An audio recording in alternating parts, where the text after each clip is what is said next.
درنو لیدونکو السلام علیکم. له تاجکستان او چین سره د ګډو پولو د ساتلو لپاره ځانګړي ځواکونه ځای پر ځای شوي دي. د بدخشان د والي مرستیال نثار احمد احمدي رسنیو ته ویلي چې د منصوري ځواک غړي له تاجکستان او چین سره د ګډې پولې د ساتنې په موخه ځای پر ځای شوي دي.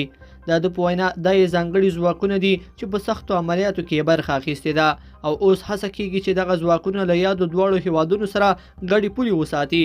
د اقدام داسې مهال ترسره کیږي چې د هیواد شمالي ګاونډي د ځینو وسلوالو ډلو له ورتګه اندېښنه لري، خو ځایي چارواکي وایي چې دوی هیڅ چاته له افغانستانه د ګواښ جوړولو اجازه نه ورکوي. بل خوا په وزیرستان کې 4 پاکستاني عسکر وژل شوي دي. د راپورونو له مخې د پاکستاني طالبانو تحریک طالبان تیر ورځ ناوخته په وزیرستان کې پر پاکستاني عسکرو برید کړی دی چې 4 کسه پکې وژل شوي دي.